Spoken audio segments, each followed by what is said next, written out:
Amante Padre que estás en el cielo, gracias Señor por esta oportunidad de estar acá reunidos. Gracias porque nos das la oportunidad de aprender juntos, Padre, como iglesia tuya, tu palabra. Y qué más valioso que entender que poder tener la oportunidad de estudiar este maravilloso libro, Señor. Por eso queremos ponernos en tus manos para que nos des tu Santo Espíritu y podamos, más allá de entender todo lo que quieres mostrarnos a través de este maravilloso libro, que sea una realidad en nuestras vidas, Señor. Bendícenos y protégenos en el nombre de Jesús. Amén. Amén. Amén. Gracias, Cata. Y bueno, pues para los que no saben y si ya saben, pues que se vuelvan a escuchar, pues bueno, estamos estudiando el libro de Romanos y en esta noche comenzamos con nuestro capítulo 7, capítulo 7 de Romanos. Las sesiones anteriores, para quienes deseen de repente conocer qué es lo que hemos estado pues compartiendo en este club de estudio, están allí la página de YouTube de GYC Colombia. Allí están todas nuestras sesiones hasta Romanos 6, ¿verdad, Eli? Creo que ya subimos la última. No, faltan las dos últimas, ya ya Ok. están casi listas para subir. Yo creo que mañana suben. Ok, bueno. Igual la idea pues no es subirlas al tiempo, ¿no? Porque pues la idea es que podamos estar acá participando, que es más agradable que quizá luego ver, porque bueno, el club de estudio es para compartir. Aquí ninguno tiene la última palabra ni nadie sabe, pues se muestra como el que soy el más sabiondo, sino que es un lugar en donde estamos todos compartiendo de nuestro estudio. Y en esta noche pues comenzaremos con el capítulo 7 y vamos a hacer un pequeño, una pequeña adición a este nuevo club de estudio, y es que pues cada vez que comencemos con un nuevo capítulo, antes de comenzar a estudiar versículo por versículo, vamos a leer todo el capítulo completo.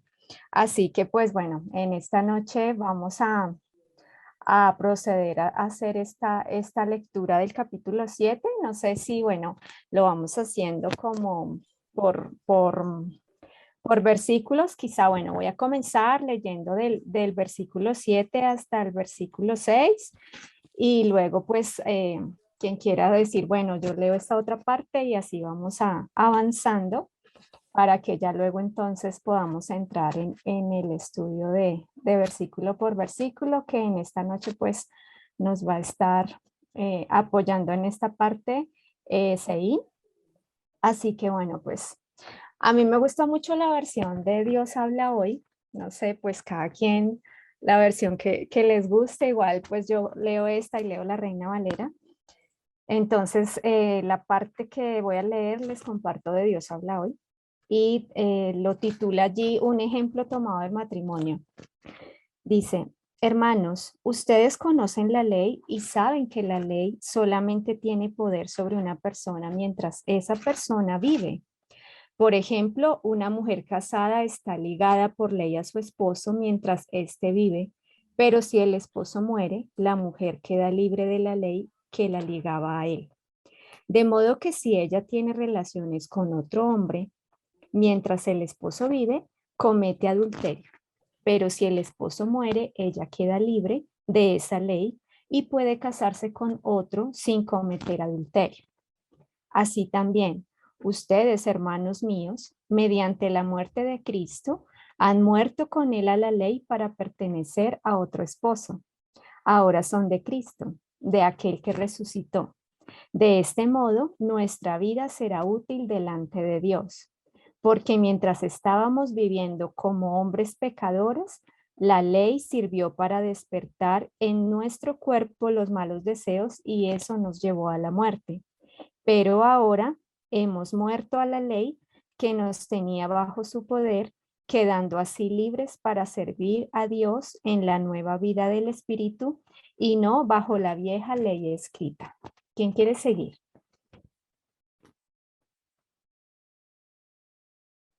¿Nadie? Sí, no sean tímidos. Y A ver. voy desde el 7 hasta el 11 y que se vaya preparando alguien. Vale, gracias. ¿Listo? Entonces Vale, leo de Romanos 7, versículos 7 hasta el 11. vale. ¿Qué diremos pues? ¿Es la ley pecado? De ninguna manera. Al contrario, yo no hubiera conocido el pecado sino por medio de la ley, porque tampoco hubiera conocido la concupiscencia si la ley no dijera no codiciarás. Pero el pecado, tomando ocasión por el mandamiento, produjo en mí todo deseo codicioso, porque sin la ley el pecado está muerto. Así en otro tiempo yo vivía sin la ley, pero cuando vino el mandamiento, el pecado revivió y yo morí. Y hallé que el mismo mandamiento destinado a dar vida me trajo muerte, porque tomando ocasión por el mandamiento, el pecado me engañó y por él me mató. Bueno, Bueno, dale, Cata. ok, dice voy a leer hasta el 15. Gracias. Dice, porque el pecado, aprovechándose del mandamiento, me engañó y me mató. Bueno, continúo con el 12, de manera que la ley a la verdad es santa y el mandamiento santo, justo y bueno. Entonces, lo bueno vino a ser muerte para mí de ninguna manera. Más bien, el pecado, para mostrarse como pecado, produjo en mí la muerte por medio de lo que es bueno, a fin de que el pecado, por medio del mandamiento, llegara a ser extremadamente pecaminoso. Sabemos que la ley es espiritual, pero yo soy carnal, vendido al pecado. Lo que hago no lo entiendo, pues no hago lo que quiero, sino lo que detesto, eso hago.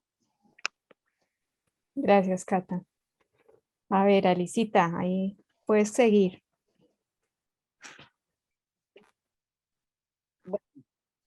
El 16. Bueno, ¿El 16 hasta qué? Bueno, no sé, tú dinos así hasta dónde quieres.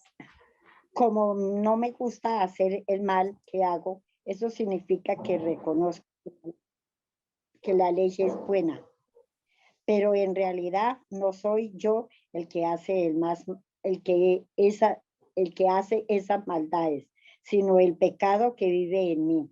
Yo sé que en mí el bien no tiene vida, es decir, no reside ni en mi naturaleza humana. Hay en mí el deseo de hacer el bien, pero no puedo llevarlo a cabo. Ese efecto, en efecto, no hago el bien que quiero hacer, sino que hago el mal que no quiero hacer. Entonces, si hago lo que no quiero hacer, no soy en realidad yo el que hace el mal, sino el pecado que vive en mí. ¿Hasta ahí? Bueno, gracias. ¿Qué otra persona desea Yo, seguir? Diego. Dale, Diego. Así que, queriendo yo hacer el bien, hallo esta ley, que el mal está en mí, porque según el hombre interior me deleito en la ley de Dios, pero veo otra ley en mis miembros, que se revela contra la ley de mi mente y que me lleva cautivo a la ley del pecado que está en mis miembros. Miserable de mí, ¿quién me librará de este cuerpo de muerte? Gracias doy a Dios por Jesucristo, Señor nuestro. Así que yo mismo con la mente sirvo a la ley de Dios, mas con la carne a la ley del pecado. Amén. Gracias, Diego. Y bueno, gracias a todos. Y pues queremos hacer esta lectura siempre para que podamos ir teniendo como un conocimiento general, ¿no? De qué es lo que vamos a estar estudiando. Y pues bueno, son varios temas aquí bien interesantes, bien apasionantes. Así que vamos a pasar entonces a escudriñar la palabra y entonces le doy la palabra a Sei para que pueda entonces comenzar con el estudio de esta noche. Comenzamos con Romanos 7, el versículo 1. Muchas gracias. Todos ustedes, espero que estén teniendo un feliz martes con la compañía de nuestro Señor y aquí con ustedes. Un saludo desde México a todos. Y es para mí un honor poder presentar lo que pude estudiar acerca de Romanos 7. Así hablando en contexto, sabemos que todo lo que es el libro de Romanos no lo podemos aislar, todo está conectado y de hecho así va a ser nuestro estudio de hoy y lo vamos a Solamente vamos a tratar de analizar todo lo que son de los versículos 1 al 7, puesto que es un conocimiento muy, muy profundo. Y nada más quiero hacer una recapitulación de los últimos 2 capítulos que habíamos leído. En el capítulo 5 habíamos hablado al final del capítulo 5 se había hablado de que hay 2 Adanes, ¿no? Habla de enseñorear y vamos a hablar un poquito más de eso, porque hay ciertos términos que se usan igual y donde Pablo presta algunos términos.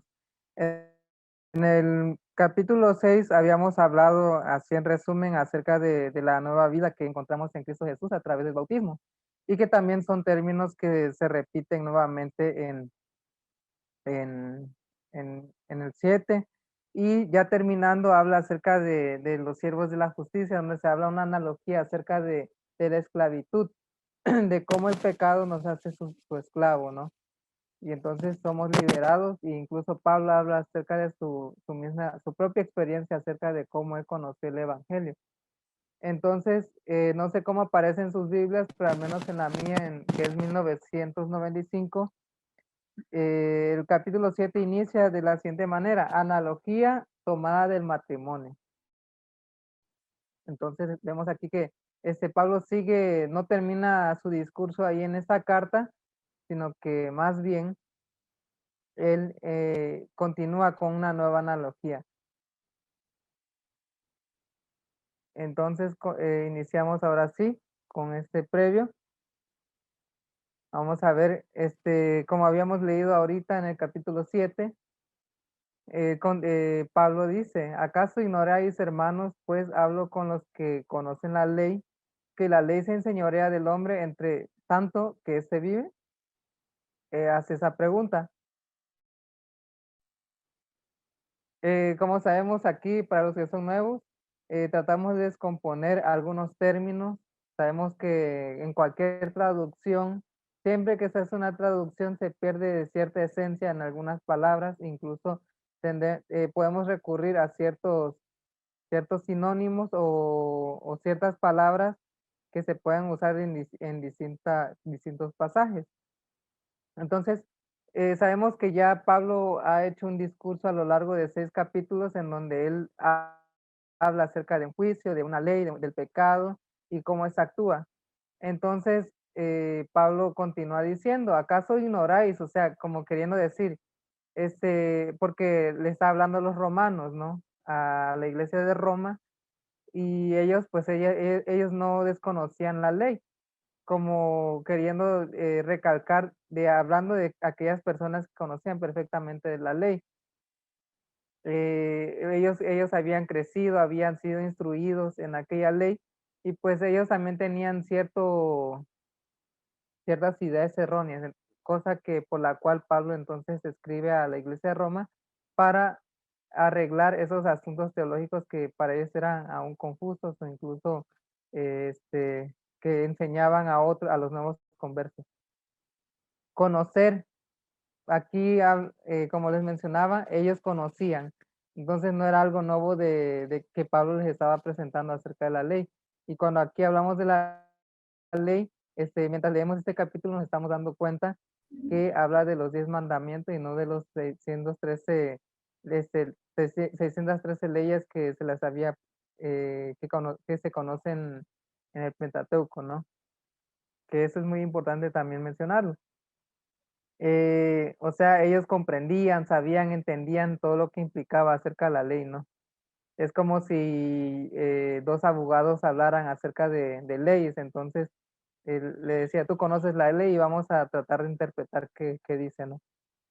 Entonces, algo interesante es que aquí nuevamente se usa el término enseñorear, lo cual también ese término se usa en diversas maneras, donde, por ejemplo, en Romanos 6,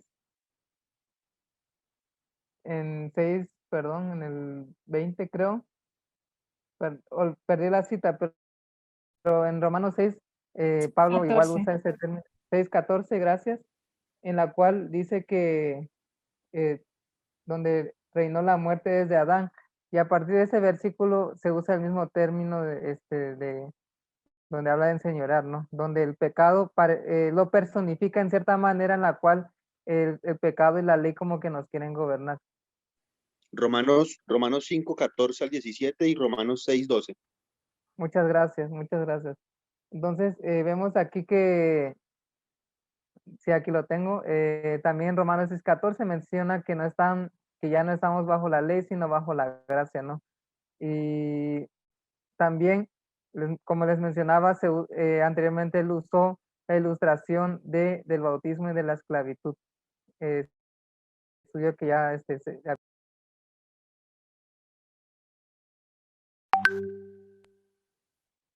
la ley no nos puede, no puede acusar o castigar a un hombre después de muerto. Pongamos un ejemplo, no a un ladrón o a un asesino, no. Pues bueno, un asesino que por ejemplo, ah, por ejemplo, comete su delito, pero si en lo que comete ese delito, pierde la vida o alguien más, le quita la vida, pues obviamente, ¿qué caso tiene hacer un juicio si ya la persona pues ya falleció, no? Ya no se puede ejecutar el edicto, por así decirlo. Entonces, de la misma manera, la ley cumple su propósito o es satisfecho ya cuando el que cometió el pecado pues ya no vive, ¿no? Porque eso es lo que Pablo mismo menciona, que la transgresión de la ley pues alguien tiene que suplir esa condena que nosotros merecíamos por nuestro pecado. Como les mencionaba, se personifica el pecado y la ley de manera que se puede ilustrar cómo ellos tienen un efecto en la cual ellos nos gobiernan. Y en Romanos 8:3, aunque eso ya lo vamos a ver más adelante, donde menciona que no hay ninguna condenación para los que están en Cristo Jesús, y eso también lo vamos a reforzar en los versículos posteriores, en la cual ya es a través de que nos liberamos de la carne y ahora somos gobernados por el Espíritu. Y también Romanos 5, 14 y 17 vamos a leerlo de manera rápida, en la cual dice, no obstante reinó la muerte desde Adán hasta Moisés y aún en los que pecaron, los que no pecaron a la manera de la transgresión de Adán, en la cual es figura del que había de venir. En el 17 menciona, si por la transgresión de uno solo reinó la muerte, o sea, de enseñorearse, mucho más reinarán en vida por uno solo, Jesucristo. Y así continúa de la siguiente manera. ¿Alguien tiene algún comentario con respecto aquí? Saben que aquí nadie tiene la verdad absoluta y que todos son bienvenidos a participar. Si alguien levanta la mano, me avisan porque aquí no lo puedo ver. Sí, Seguín, hay algo importante y es que Pablo, como dijiste al principio, ¿sí? Siempre está hablándole a los romanos como que ellos ya hubieran sido, ya tuvieron una transformación, ¿sí? Porque en el capítulo, pues, 6, que fue de lo último que estudiamos también, eh, pues hablaba hablaba y cuando leímos acerca el versículo 20, que analizamos 6:20, cuando fuisteis, ¿sí? Entonces él estaba hablando ya como en presente a los romanos, ¿sí? Como de unas personas que ya habían sido transformadas, ¿sí? Que eran verdaderos ya cristianos, que ya tenían conocimiento de las escrituras, que ya tenían un conocimiento previo. Así que cuando empieza versículo 7, también está hablando pues está haciendo una pregunta, ¿es que acaso ignoran, como tú decías? Pues no lo ignoran porque ellos tienen el conocimiento y por eso este versículo, aunque es una pregunta, finalmente se convierte en una afirmación diciendo que prácticamente eso es lo que ellos conocen y en ningún momento van a ignorar lo que está diciendo el versículo 7. Eso quería agregar. Muchas gracias. Y bueno, gracias por respaldar lo que habíamos dicho. Y bueno, en el versículo 2 ahí ya Pablo directamente empieza con la analogía y vamos a ver cuál fue el propósito por la cual él escribe acerca de eso. Y menciona, porque la mujer casada está sujeta por la ley al marido mientras éste vive. Pero si el marido muere, ella queda libre de la ley del marido. Entonces, estar sujeto, ya el término deo en griego, también en otros pasajes que se usa esta palabra deo, significa atar, encadenar, ligar, prender, estar preso, estar sujeto. Y también en quedar libre, o sea, en pocas palabras, literalmente Pablo le está diciendo, hasta que la muerte los separe, la mujer o el hombre no se pueden volver a casar. Este, en todo caso, pues están incumpliendo la ley del matrimonio. Este mismo término también de hecho, este versículo lo usa de manera similar en 1 Corintios 7:39. Dice previamente lo mismo, ¿no? Entonces, él ya había usado ese pasaje anteriormente a la carta de los Corintios. Entonces, pues en resumen es eso, que la mujer no podía casarse con otro hombre mientras su marido estuviera vivo, así de manera rápida. Además, terminando esta analogía, vamos a desarrollar un poquito más. El versículo 3 dice, así que si en vida del marido se uniera a otro varón, será llamada adúltera, por implicación, ¿no? Pero si su marido muriere, es libre de esa ley, de tal manera que si se uniera a otro marido, no será adúltera. Entonces, unir, se usa el término ginomai, que se puede traducir como acontecer, alcanzar, constituir, efectuar, o cuando el resultado de algo también. O sea, usa en manera, en su analogía, él dice, si llegara a pasar que una mujer se casara, si llegara a acontecer, si llegara a resultar que se casara con otro hombre, entonces será llamada, aquí se usa una palabra igual en griego que es rematizo, que significa llevar como título, advertir, amonestar, avisar, recibir. Sabemos que en aquel tiempo, en los tiempos de Moisés, pues cuando alguien cometía algún pecado, pues era amonestado, era recibido y en ciertos casos, en algunos casos, esa persona pues llevaba como que el deshonor a su familia y era tachado, ¿no? Y por esa razón, un ejemplo, ¿no? Las adúlteras y las rameras pues tenían un mal prestigio por el acto que habían hecho, ¿no? Entonces llevaban ese título. Y nuevamente se usa otro término diferente al libre de libertad, el euceros, que es estar exento, libre de esa obligación, ¿no? Entonces, el hecho de que el marido falleciera, la mujer estaba exenta o estaba libre de aquella ley del matrimonio que la ataba o que la sujetaba o que la mantenía presa, por así decirlo, aunque suene algo tosco, algo feo, pero ese es lo que en esencia lo que nos quiere decir en los términos griegos, ¿no? En Mateo 5:27 al 32 conocemos que Jesús también habló al respecto acerca de la carta de divorcio, y en Lucas 6:18, en la versión de la Biblia de las Américas, lo describe de esta manera. También le dijo, cualquiera que repudie a su mujer, que le dé carta de divorcio. Pero yo les digo que todo el que se divorcie de su mujer, a no ser por causa de infidelidad, es la única condición por la cual para el Señor es aceptable, por así decirlo. Dice, la hace cometer adulterio. Y cualquiera que se casa con una mujer divorciada comete adulterio. En esencia es el mismo principio que Pablo está usando para su analogía. O sea, mientras el marido y la mujer uno de los dos siga viviendo, eso que los liga en el matrimonio, ese no lo puedes hacer nada sino solamente la muerte. Y para Jesús solamente era aceptable esa carta de divorcio. Y todos conocemos que los fariseos le preguntan a Jesús por qué Moisés permitió que se diera la carta de divorcio, y Jesús decía, pues por su dura serviz por la cual se permitió que se hiciera eso, ¿no?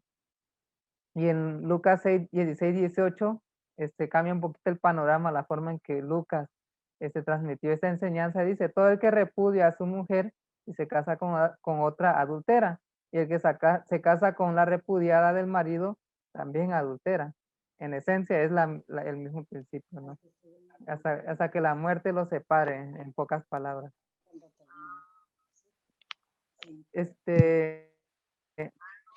Mateo 22, 33 a 43, también eso se repite en Marcos y en Lucas. Les voy a poner un video para ver más o menos una forma de ilustrar esto.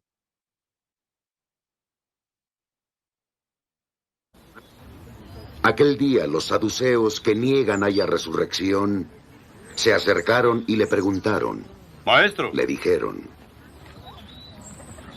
Moisés nos dijo, si un hombre muere sin tener hijos, su hermano se casará con su mujer para dar descendencia a su hermano. Había 7 hermanos entre nosotros. El primero se casó y murió. Y no tenemos descendencia. Dejó a su mujer a su hermano. Sucedió lo mismo con el segundo y el tercero hermano. Hasta el 7º hermano.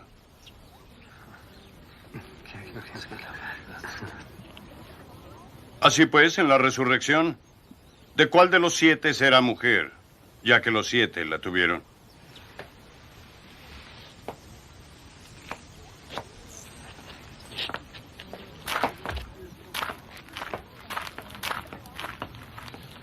Jesús les respondió. Estáis en un error por no entender las Escrituras ni el poder de Dios. En la resurrección, ni ellos tomarán mujer, ni ellas tomarán marido. Serán como ángeles en el cielo. En cuanto a la resurrección de los muertos, ¿no habéis leído las palabras de Dios? Yo soy el Dios de Abraham, el Dios de Isaac y el Dios de Jacob. No es un Dios de muertos, sino de vivos. Al oír esto la gente se maravillaban de su doctrina. Aparentemente pudiera no haber conexión ese pasaje con porque es otra temática, pero voy a justificar por qué puse esto. Todos conocemos que en Israel habían muchos partidarios, había los herodianos, y entre ellos también estaban los saduceos. De manera rápida quiero hablar quiénes eran ellos. Como les mencionaba, era un partido líder religioso. Ellos eran de la clase alta, entonces ellos tenían prestigio, por así decirlo, tenían riquezas, y pues obviamente ellos coqueteaban con Roma para mantener su jerarquía, por así decirlo. Ellos también eran enemigos acérrimos de los fariseos, y de hecho en Deseo de todas las gentes mencionan que siempre se la pasaban peleando y discutiendo con ellos por su diferencia de ideologías. Aunque ellos lo negaban, pero su filosofía era más que materialista y escéptica. Ellos aceptaban la ley escrita, o sea, el Pentateuco solamente y nada más, y no había más para ellos. Negaban la existencia de los ángeles, la resurrección y la obra del Espíritu Santo en la vida del ser humano. Eso lo podemos comprobar también en Hechos 23:8, en la cual se menciona que esa era la ideología de ellos. Ellos no creían en la providencia divina, y más bien lo que sucede es resultado de lo que uno hace. Sí, y se burlaban obviamente del legalismo de los fariseos. Desea de todas las gentes menciona que ellos profesaban creer la mayor parte de las escrituras y considerarlas como su norma de acción, pero en la práctica eran escépticos y materialistas. Y la muerte llegó a ser para ellos un misterio inexplicable. Aquí en este pasaje, los saduceos están citando una porción de la ley en Deuteronomio 25:10 que se le conoce como la ley del levirato, donde si una mujer, su esposo fallecía, Moisés en Deuteronomio había escrito que podía casarse con su cuñado, por así decirlo, con tal, si no tenía hijos, pues el hermano tenía que darle una herencia o un hijo a aquella mujer para que el nombre del hermano pues se perpetuara y no desapareciera. Y sabemos que esa línea genealógica pues tenía que ser preservada a través de los hijos. En la versión de la traducción viviente dice, cuando hermanos habitaren juntos y muriera alguno de ellos y no tuviera hijo, la mujer del muerto no se casará fuera con un hombre extraño. Su cuñado se llegará a ella y la tomará por su mujer y hará con ella parentesco. Y el primogénito de ella, que ella diera a luz, sucederá en el nombre de su hermano muerto, para que el nombre de ese no sea borrado de Israel. Entonces, ¿cuál fue el objetivo por la cual los saduceos querían hacerle esa pregunta tramposa a Jesús, con el cual querían darle un desprestigio al buscarle esta pregunta en forma de trampa? Los saduceos concluían que las relaciones terrenales se reanudarían si, en caso dado o suponiendo para ellos que existiera la resurrección, puesto que ellos no creían en esto. Entonces decía, el esposo y la esposa volverían a unirse y se consumarían los matrimonios y todas las cosas serían como antes de la muerte, perpetuándose en la vida futura. Imagínense, ¿no? Que esa idea fuera real. O sea, pensar de que en la resurrección pues no hay una nueva realidad y que todo se perpetuara, creo que sería catastrófico que así fuera, ¿no? Entonces ellos trataban de abarcar los misterios de Dios con su raciocinio finito. Sabemos que no podemos vertir todo el mar en un pozo. Es imposible querer comprender los misterios de Dios. Entonces Jesús más adelante dice que él alzó el velo de la vida futura, demostrando que los saduceos estaban equivocados en su creencia. Y Jesús ciertamente les dice, raíz añadió, ignorando las escrituras y el poder de Dios. Y algo interesante aquí, no los acusó como había acusado a los fariseos de hipocresía, sino del error en sus creencias. Y eso puede aplicarse a cualquiera de nosotros. Podemos tener algún preconcepto erróneo acerca del evangelio, acerca de la ley o acerca de alguna doctrina, alguna creencia. Entonces eso también nos puede perjudicar en nuestra experiencia como cristianos. Entonces, ¿por qué puse esto? Porque eso también justifica el principio que mencionaba Pablo, de que la mujer al perder a su marido por diversas causas, pues ella estaba libre, ya no quedaba sujeta a la ley del matrimonio en la cual ella pues se mantenía atada, ¿no? Entonces aquí pues los saduceos, ellos pensaban de que si hubiera resurrección entonces todo se perpetuaría, cosa que con Pablo eso queda descartado. En el versículo 4, perdón, ¿alguien tiene algún comentario hasta aquí?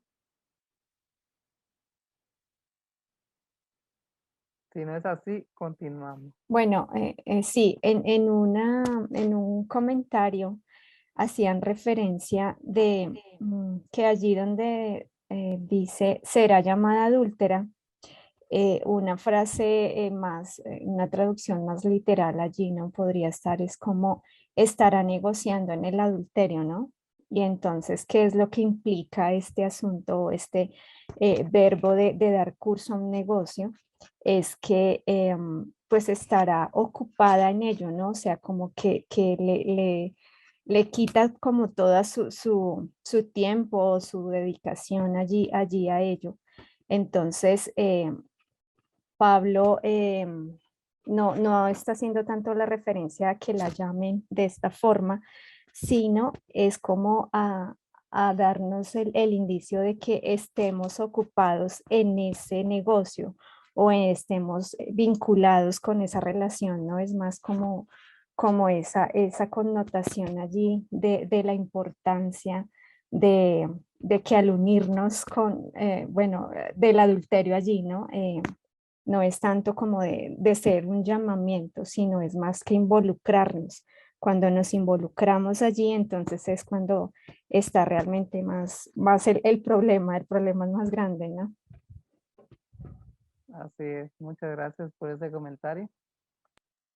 Y eso también se refuerza en los siguientes versículos. En el versículo 4 reanuda Pablo su escrito, dice, así también vosotros, hermanos míos, habéis muerto a la ley mediante el cuerpo de Cristo, para que seáis de otro del que resucitó de los muertos, a fin de que llevemos fruto para Dios. Me llamó la atención que en la traducción en la parte de habéis muerto, se menciona algo de entregar a muerte o hacer morir. Sabemos de que cuando el Señor no nos forza, no nos obliga a entregar nuestra vida a Él, sino que Él busca que nosotros entreguemos nuestras vidas de manera consciente, de manera que lo hagamos por nuestra cuenta. Entonces, una vez que nosotros hagamos esa decisión, entonces cuando nosotros debemos de morir al yo, debemos entregar a muerte nuestro viejo hombre, el cual está lleno de inmundicia, lleno de pecado, lleno de maldad. Entonces, ese es el principio, que debemos morir al yo, al viejo hombre. Pero dice aquí, mediante es la palabra día, que denota como un conducto, como un canal. O sea, nosotros no morimos por nuestra cuenta, sino que es a través de Cristo en la cual nosotros podemos llegar a salvo en el cuerpo de Cristo, ¿no? Que es el mismo principio que habíamos visto a través de la analogía del bautismo, de que es mientras nosotros nos sumergimos, pues morimos con Cristo y renacemos como una nueva criatura. También me llama la atención que nosotros podemos llegar a ser hinomai. Hinomai es un término que también se usa en el versículo 3, donde dice que la mujer, a ver, vamos a buscar el versículo 7:3, que dice de la siguiente manera: así que en vida el marido se une a otro hombre. Entonces, nosotros no podemos unirnos a Cristo sin antes nosotros morir al viejo hombre. Eso nos quiere dar a entender. Y ese salvoconducto solamente es Cristo. Y ese otro es alguien distinto. Es alguien que no tiene no tiene la misma naturaleza que nosotros. Todos hemos leído en algún momento la carta a los Hebreos, donde dice que Jesús fue tentado en todo, pero sin pecado. Entonces, podemos confiar en aquel otro, en aquel distinto, en aquel que solamente nos puede liberar de nuestro pecado, el cual también se levantó de los muertos, o sea, resucitó, para que nosotros podamos llevar fruto. O sea, nosotros no podemos, si nos damos cuenta con una lectura cuidadosa que nosotros no podemos llevar fruto por nuestra propia cuenta, sino solamente es a través de la gracia redentora que nos da Cristo, que es que nosotros podemos producir ese fruto. Mientras no sea con Cristo, no podemos hacerlo, ¿no? En Romanos 6:6 habla acerca de ser muerto. Eso también, de manera, sabiendo esto, que nuestro viejo hombre fue crucificado juntamente con él, para que el cuerpo del pecado sea destruido, a fin de que no sirvamos más al pecado. Y acá, como les mencionaba, ginomai, que también era traducido como alcanzar o constituir, o sea, ser uno con Cristo. Y en el versículo, en Romanos 5:21, también usa ese mismo término donde dice: la gracia reine por la justicia para vida eterna, mediante, o sea, a través de Jesucristo nuestro Señor. Y ahora sí, aquí en resumen vemos esta analogía por la cual Pablo quería ilustrarnos una verdad muy interesante, donde la mujer pues está casada, pero esa ley la ata, y entonces si ella llegara a casarse con otro hombre, pues ella sería culpable, sería condenada por adulterio por la ley. Entonces, dicho de otra manera, si la mujer, estando casada, por alguna razón el esposo pues fallece, pues esa línea o esa atadura del matrimonio que mantenía unida a su esposo, pues ya no existe. Entonces ella queda libre, ya no está sujeta a su marido, pues ya no vive.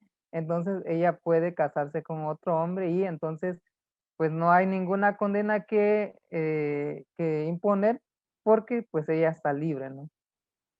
De la misma manera la ley mantiene sujeto al ser humano, al hombre lleno de pecado, que pues de una u otra manera no puede zafarse de aquella ley, sino hasta que llega Cristo, por la cual Él nos da su gracia, su gracia infinita, en la cual nosotros morimos a través del bautizo, como mencionábamos en Romanos 6. Entonces es a través de Cristo cuando nosotros vamos, somos libres de la condenación. Entonces somos transformados a una nueva criatura. Y entonces nosotros podemos ser justificados por la gracia de Cristo. De la misma manera es que esta analogía nos ayuda a entender que vemos aquí que la ley en ningún momento muere. La ley sigue estando aquí, pero nosotros es que nos encontramos la liberación a través de Cristo, pero la ley sigue estando ahí. O sea, no quiere decir de que la ley, como citan algunos de nuestros hermanos protestantes, de que la ley ya murió, cuando vemos aquí que en ningún momento Pablo refuerza esta idea. Pablo aplica esta analogía a la vida cristiana y la cual la muerte disuelve la obligación legal a sí mismo a través de la crucifixión del cristiano con Cristo, el cual lo libera del dominio del pecado y la ley. Puede comenzar una nueva unión espiritual con el Salvador. Nos decimos amén, qué maravilloso que nosotros podamos tener ese lazo con nuestro Señor Jesús, pero no podemos hacer eso siempre y cuando nosotros recurramos a morir al yo. ¿Alguien iba a comentar algo? Sí, Zein, es interesante aquí una parte que cuando estudiábamos allí en Romanos 6, pues Pablo nos hacía esta situación, ¿no? Diciéndonos pues de que pues morimos juntamente con Jesús, ¿no? Y que morimos al pecado. Pero entonces aquí ya encontramos también que en el capítulo 7, Pablo nos hace esta referencia allí en el versículo 4, que también pues hemos muerto, o sea, morimos a la ley, pero naturalmente que es como lo que te estabas haciendo referencia. Cuando Pablo nos dice esto, pues también nos muestra que morimos a la ley, no significando pues de que no, pues entonces ahora ya la hicimos porque vamos a poder estar entonces haciendo lo que queremos, ¿no? O sea, como viviendo para nosotros mismos, sino que obviamente vamos a seguir estando en vida, pero pues teniendo la referencia de que somos libres para pertenecer a Jesús. Y, y el hecho de morir a la ley, pues es el principio que nos implica de podernos mantener firmes ante Dios y no estar buscando de repente como en algunos momentos podríamos llegar a pensar como de que no, pues yo estoy obedeciendo, entonces porque estoy obedeciendo esta ley estoy ganándome, ¿no? La salvación o estoy aquí pues como haciendo lo que Dios desea, sino es como ese más allá, ¿no? Ese más adelante que siempre Pablo nos insta, ¿no? O sea, no pienses o como estas palabras que él implica de ninguna manera, ¿no? Sino es como algo más profundo cuando Pablo nos hace una referencia. Entonces aquí me parece bien importante también esta parte cuando él menciona de morir a la ley. Así es, muchas gracias. Y eso también lo reforzamos en el versículo 14 del capítulo 6, donde dice, el pecado no se enseñoreará de vosotros, o sea, no gobernará sobre ustedes. Y de hecho en el versículo 11 de este capítulo 7 dice, porque el pecado aprovechándose el mandamiento me engañó y por él me mató. No vamos a ahondar más a eso porque esto se va a ver luego. Y en el versículo, en el 6:4, dice, porque somos sepultados juntamente con él para muerte por el bautismo, a fin de que como Cristo resucitó de los muertos por la gloria del Padre, así también nosotros andaremos en la vida nueva. Y esa es la promesa que podemos encontrar a través del bautismo y cómo podemos ser libres de la condenación de la ley. El comentario bíblico adventista dice: el que acepta a Cristo ocupa su lugar con él en la cruz y allí hace que sea crucificada su vieja naturaleza. Qué maravilla poder confiar en esa promesa de que pues por nuestra propia cuenta jamás vamos a poder comprar la salvación, ni aunque una persona tratara cada segundo de su vida comprar el favor de Dios o hacerse merecedor, pues sabemos de que eso no es posible. Si alguien me quiere ayudar buscando Efesios 2:15, vamos a leer Colosenses 1:22 para trabajar un poquito nuestras Biblias.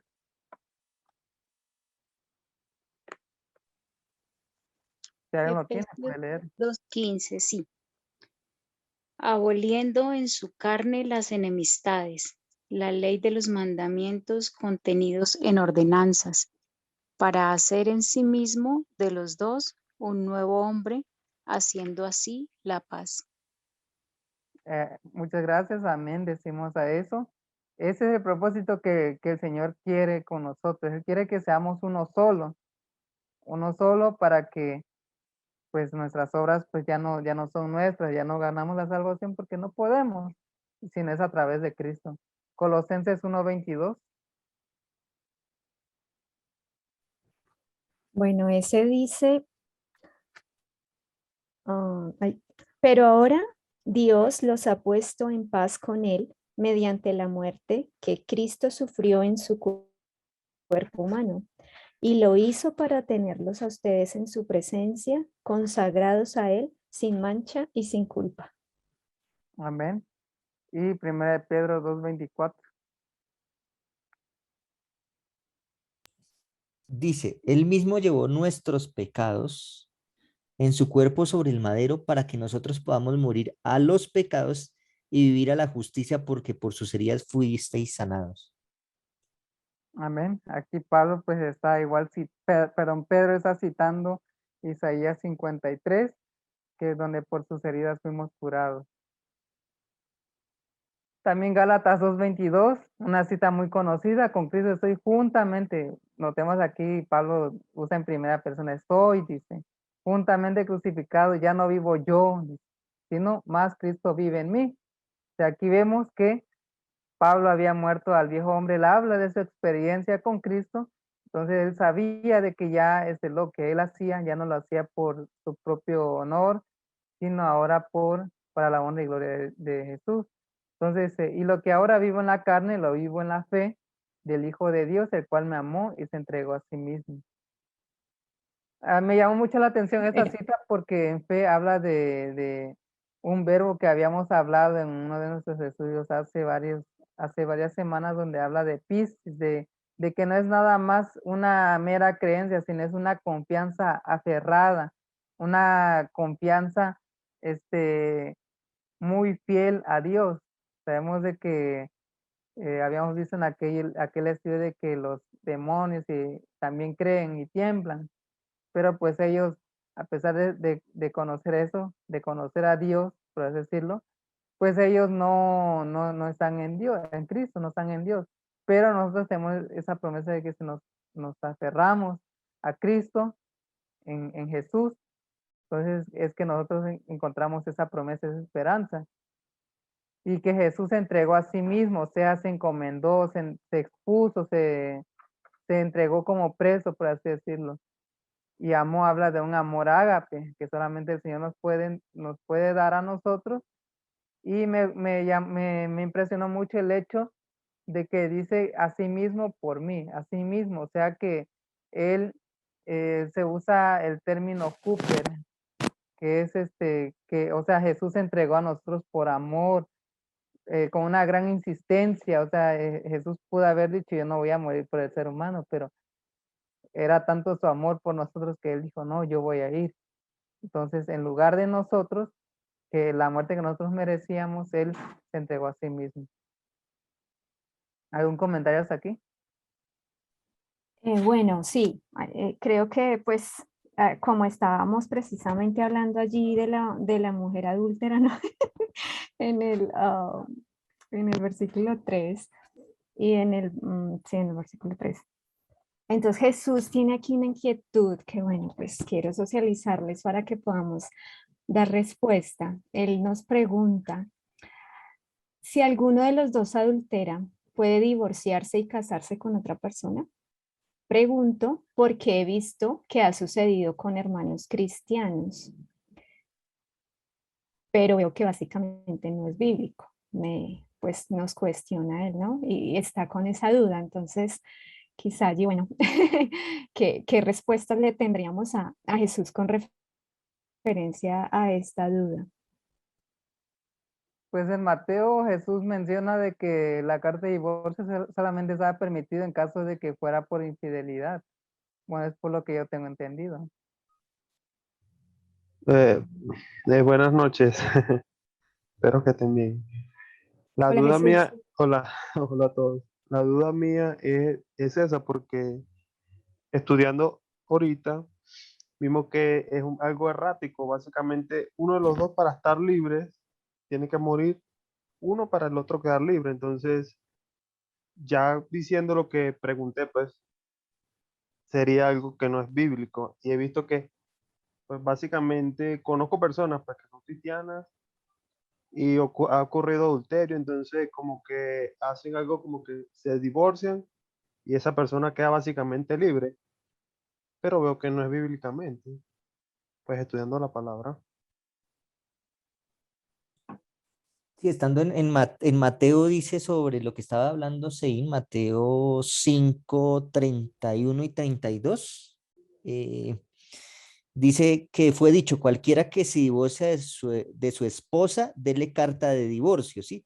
En este caso, está hablando de que ninguno de los dos ha muerto, ¿no? Dice, pero yo os digo, ¿sí?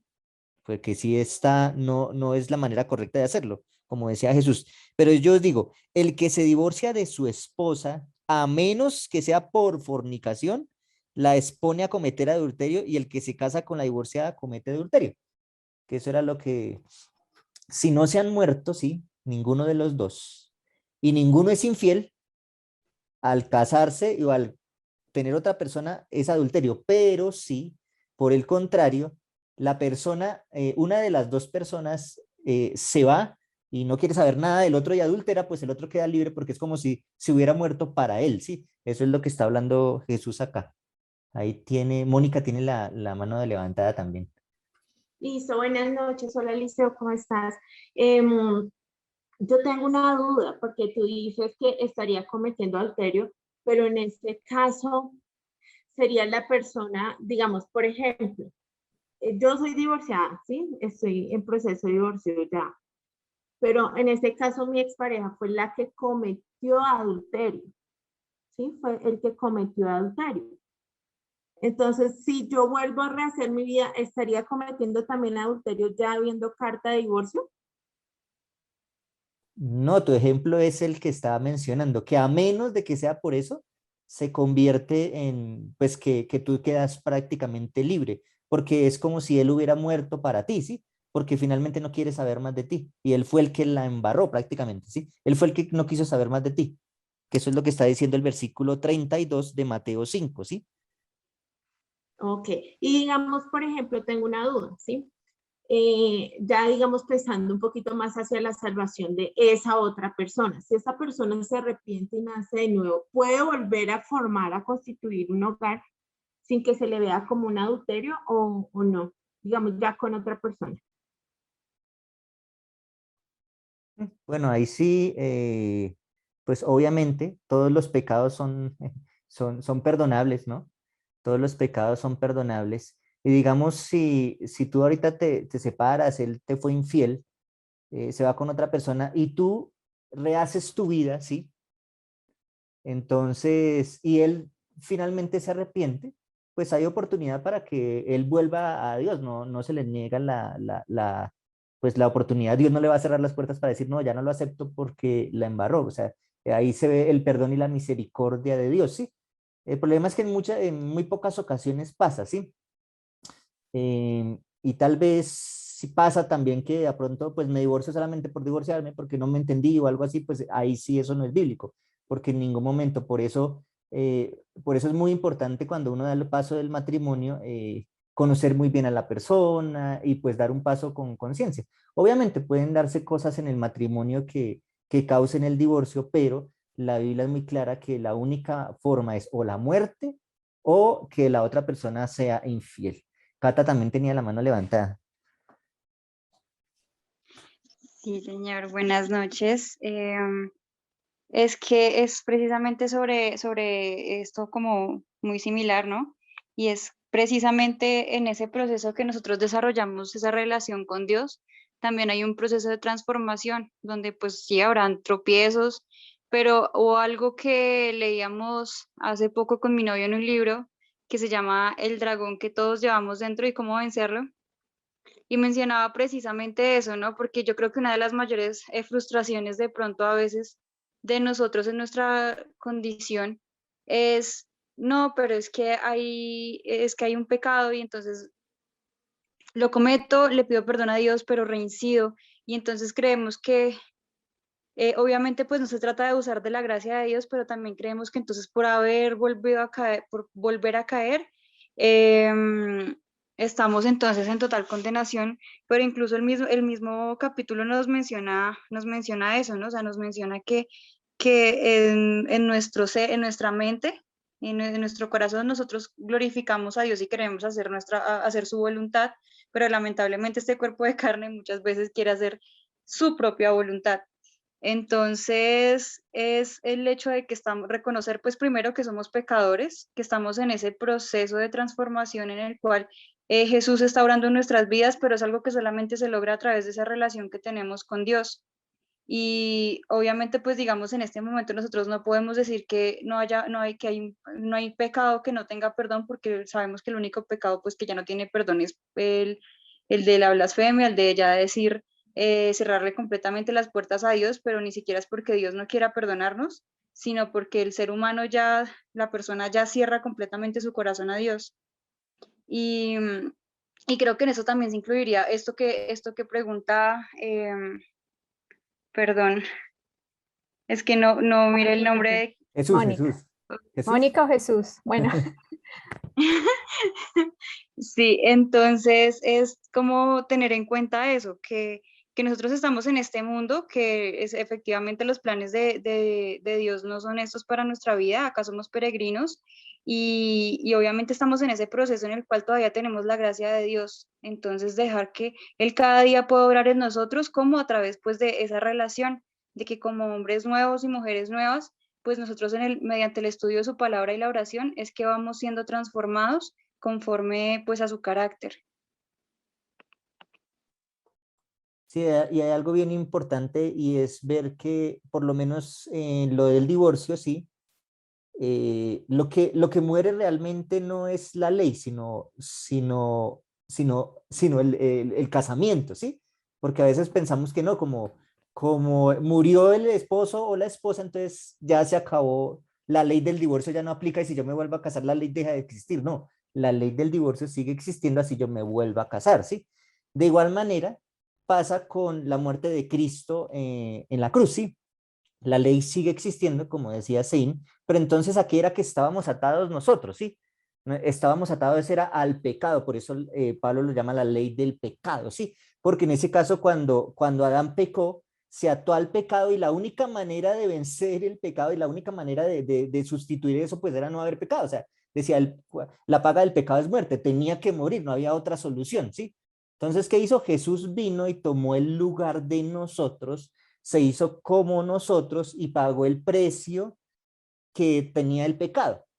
Al pagar ese precio y la muerte, entonces acaba totalmente con la condenación que teníamos nosotros y ahora el ejemplo de Cristo y nos da evidencia de que nosotros, para nosotros también, así como vivió Cristo, atado con su Padre, nosotros también podemos vivir e ir a Él para finalmente ser, ya dejar de ser esclavos del pecado y pues ahora ser justificados solamente por Cristo, que eso era lo que habla ahí el texto, como de, hablando esto con el divorcio y relacionando la vida espiritual, sí. ¿no? José. Sí, José, ya te doy la palabra, solo déjame mencionar una cosita que estaba esperando desde hace rato, solo que bueno, no levantaba mi manito, pero ya te dejo hablar. Allí en referencia con lo del adulterio y el divorcio, hay algo allí muy implícito también, y es lo que Eliseo ahorita mencionó, ¿no? Y es que es el perdón. O sea, ocurre esta situación de adulterio y pues la persona que, digámoslo así, es la que comete, pues ya es como si muriera para la otra y esa otra pues ya queda en disposición o de perdonar o de rehacer, pues digámoslo así, o tomar otra situación y divorciarse, ¿no? Pero también está esa otra situación, o sea, que una pareja que llega a una instancia así, si por un lado existe un arrepentimiento verdadero, ¿no? O sea, como un reconocimiento de ese pecado, y por el otro lado hay un perdón también. Entonces, al unirse en estas dos situaciones de un arrepentimiento verdadero con el perdón, entonces allí hay una restitución que es también como la semejanza de lo que el Señor hizo por nosotros en la cruz. Y allí entonces esa pareja pues podría continuar, porque pues nadie les va a decir, pues no, aquí ya no pueden hacerlo, porque ya existe, o sea, hay los dos componentes necesarios para poder retomar. Si ya en definitiva pues no existe alguno de esos dos, pues es muy difícil poder como retomar allí, y entonces es donde el Señor pues da esa pauta, ¿no? Pero también no significa que sí o sí pues ya lo tengo que hacer y yo ya no puedo perdonar, no, porque si es esa situación en pareja, se puede dar también allí. José. Gracias. Bueno, primero con respecto a lo del divorcio, hablo pues desde lo que he estudiado más que de la experiencia porque soy soltero. Tratando de entender un poco las leyes que pone el Señor, hay que, o al menos a mí me sirve mucho entenderlas desde el punto de vista de que Dios siempre está buscando la felicidad y el bienestar de sus hijos. Esa es la única razón por la cual existen las leyes, es para darnos sabiduría, para que tomemos decisiones sabias y podamos demostrar primero el amor a Dios y ese amor a Dios demostrarlo hacia los otros. Y es la única razón por la cual Dios puso las leyes. Cuando se puso la ley del divorcio, que Jesús está citando en Mateo, esa ley está puesta primero en el libro de Deuteronomio, el capítulo 24. De hecho, recomiendo que lo lean. Léanse el capítulo 22, el capítulo 24 de Deuteronomio. Son capítulos duros, perspectiva de la actualidad. Bueno, no va a entrar en detalles, pero personalmente me parecen unos textos muy duros, poniéndome en el papel de la mujer en la época y pues leídos desde lo que entendemos o nuestra cultura actual. Pero lo que estaba tratando de hacer Dios cuando pone esa ley en Deuteronomio 24 es precisamente proteger a la mujer que en esa época tenía un valor diferente al que tiene hoy. Ustedes damas de alguna manera son muy privilegiadas de haber nacido en esta época, que aunque aún se ven cosas en contra de ustedes, cuestiones de género, pues o sea, no es comparable como era antes. Entonces, al poner eso, lo que pasaba era que cuando un hombre repudiaba a una mujer, Dios le permitía, estoy hablando de la época de Moisés, Moisés permitió que se firmara la carta de divorcio porque a la pobre mujer se le iba a convertir, era en un infierno vivir con un hombre que la estaba repudiando. Y pues Moisés da algunas leyes.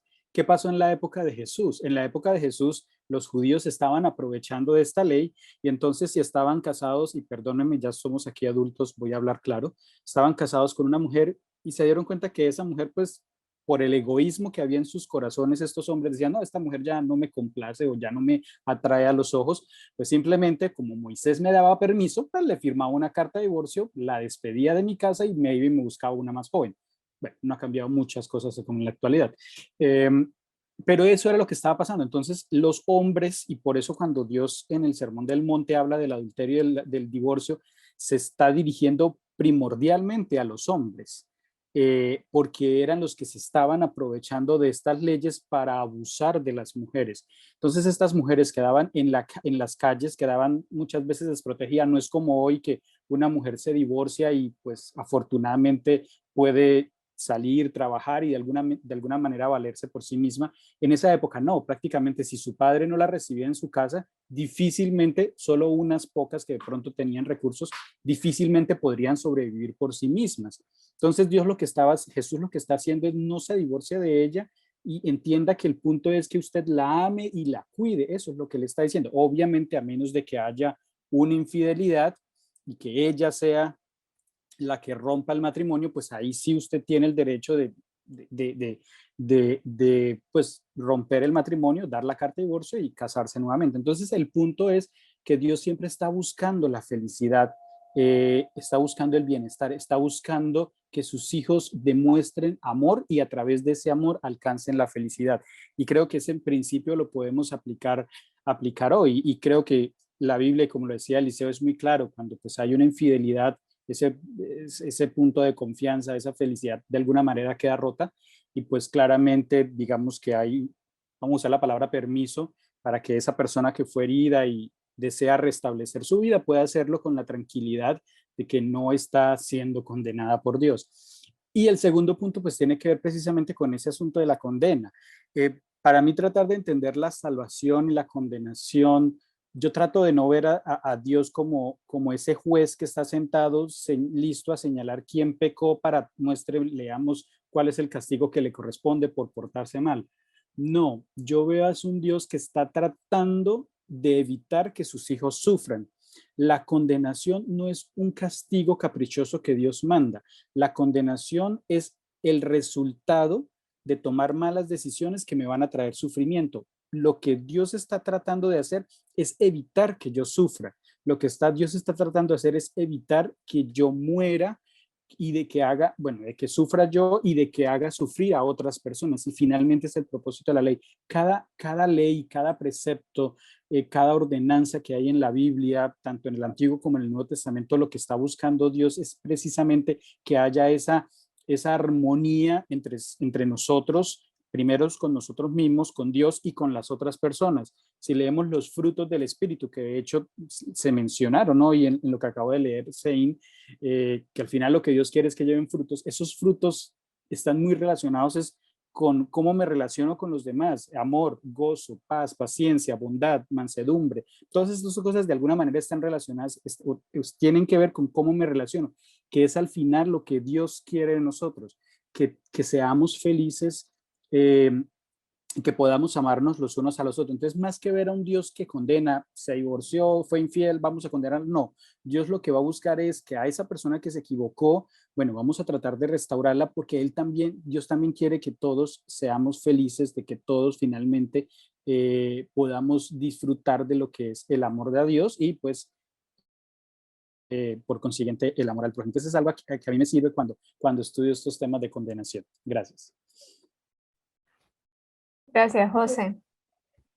Yo pienso Sí, cuéntanos. que de pronto podríamos hacer un paralelo con Oseas, ¿cierto? Con el ejemplo que él nos dio en Oseas, y cuando le dijo, cásate con una mujer, ¿cierto?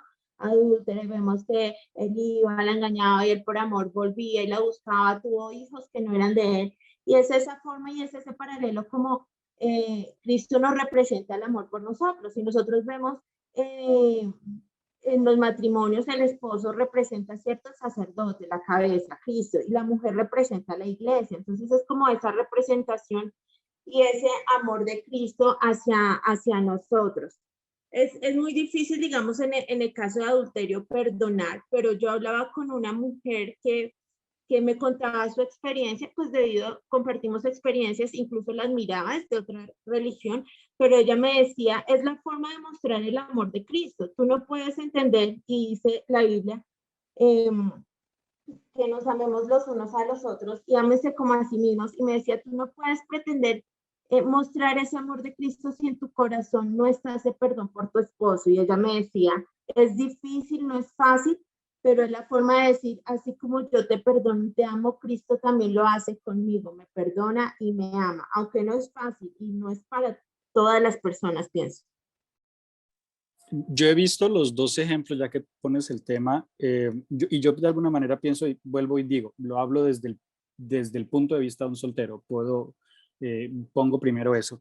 Pero sí he visto casos en personas cercanas y en cuanto al perdón, y yo pienso que de alguna manera cada caso particular, sobre todo en estas cuestiones de matrimonios, pues son casos individuales, hay que analizarlos de esta forma.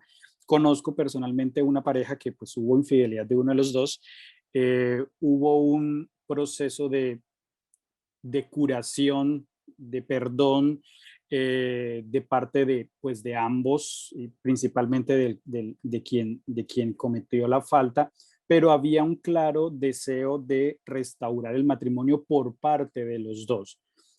Hoy en día pues, siguen, eso pasó ya hace 10 años, hoy en día pues, siguen felices, están juntos, pero al mismo tiempo también conozco casos en donde pues sucedió lo mismo y también hubo perdón sin necesidad de volver al matrimonio. Hoy son buenos amigos, tienen un hijo en común, no hay rencor, tienen una buena relación, pero pues no siguieron juntos. Con eso, ¿qué quiero decir? Se puede alcanzar el perdón, pero que de alguna manera cada caso puede ser muy particular, pero finalmente lo que Dios busca es precisamente eso, que de la forma en que cada uno escoja, porque al final Dios es el que nos da libertad, por sobre todo buscar eso que acabas de decir, buscar una reconciliación. Ojo, no quiere decir volver, por eso digo, cada caso es particular y no soy psicólogo, no soy nada, pero de lo que trato de entender de la Biblia es buscar eso, y tal vez esta hermana de otra religión podría tener razón. Es una buena manera de demostrar el amor a Dios, y no solamente hacia un esposo, sino a cualquier persona que nos pueda herir. Es de esa forma en que nosotros demostramos el amor a Dios, obviamente entendiendo que cada caso es muy particular.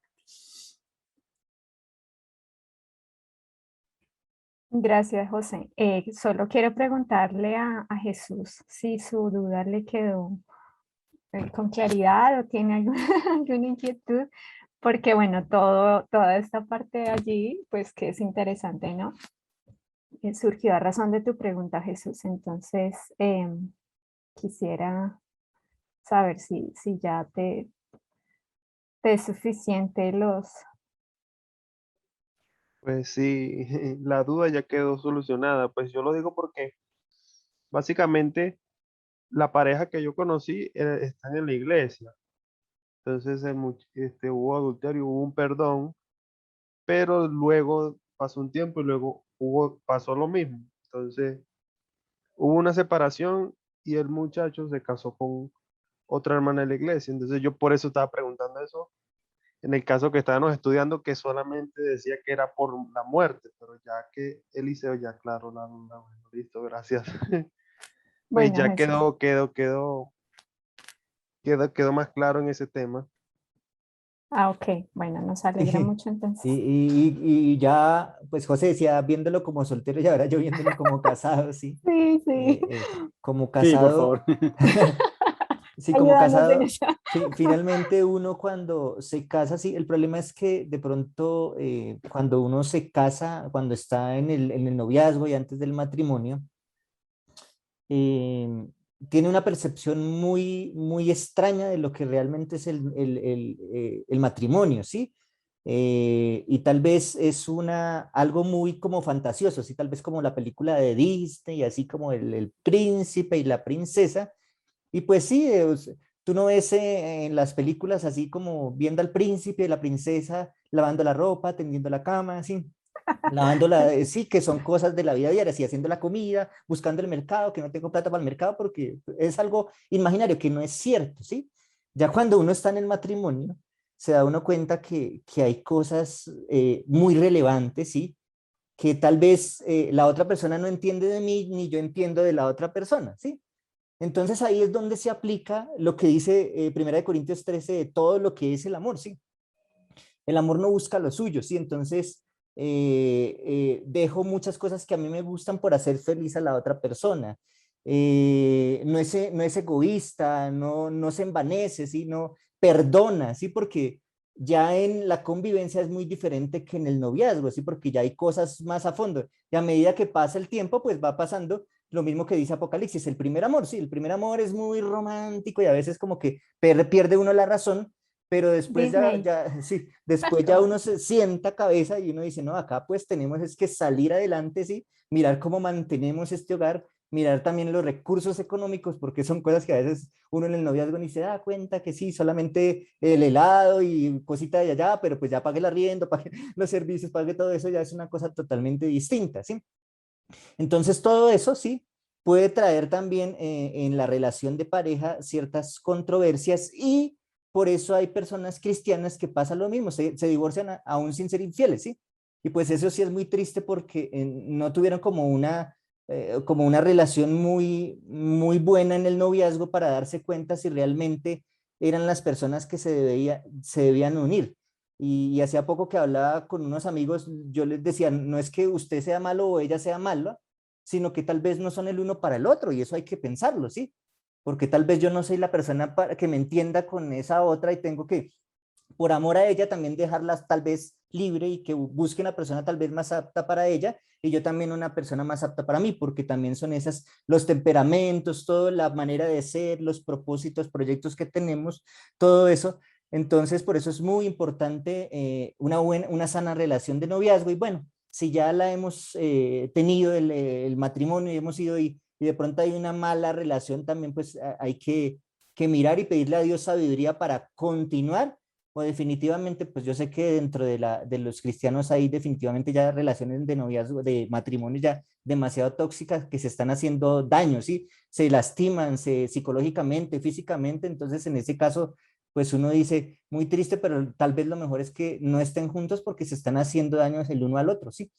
Entonces, como decía José, son cuestiones muy particulares, pero definitivamente es algo que daña mucho a la vida cristiana, ¿sí? Porque perdemos muchos jóvenes, perdemos mucha gente del cristianismo por eso, por las relaciones, porque eso afecta demasiado todo el ámbito que nosotros pensamos y afecta demasiado a las personas, físicamente, emocionalmente. Entonces hay que pedirle mucha sabiduría a Dios para esas relaciones de pareja, porque son bien importantes, bien relevantes. Gracias, Eli. Y bueno, pues ya para entonces por el día de hoy terminar nuestro club de estudio, que pues en última se nos alargó por esta interesante pregunta de Jesús y bueno, muy edificante también, ¿no? Entonces, continuaremos con la ayuda de Dios el próximo martes con los 2 versículos que le faltaron a Sein y bueno, allí ya miraremos y avanzaremos con los demás versículos. Así que pues por esta noche quiero pedirle, a ver, no sé si hay un voluntario que quiera orar para finalizar.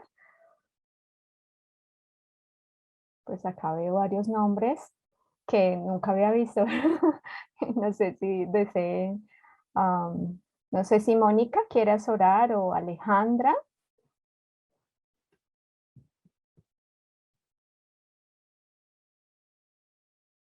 Bueno, entonces voy a orar yo. Oremos. Amado Padre, Señor, gracias Padre eterno, te damos por tu misericordia, por tu amor, por tus bendiciones. Y gracias por permitirnos, Padre eterno, esta noche de estudiar tu santa palabra.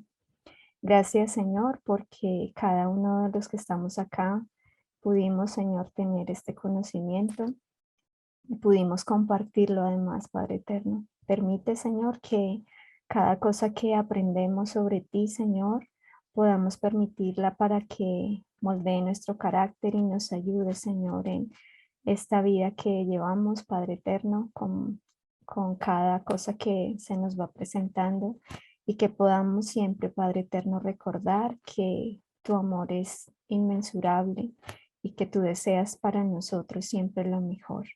Gracias, Padre eterno, por tu compañía, por tu Espíritu Santo. Te imploramos que bendigas a cada uno de los que estamos acá, Señor, y que bendigas este club de estudio. Motívanos, Señor, danos cada día tu Espíritu Santo para escudriñar tu palabra, pues es vida de vida y también, Señor, es palabra que transforma y que podemos, Padre eterno, atesorar y podemos compartir. Gracias, Dios, en el nombre de Jesús. Amén.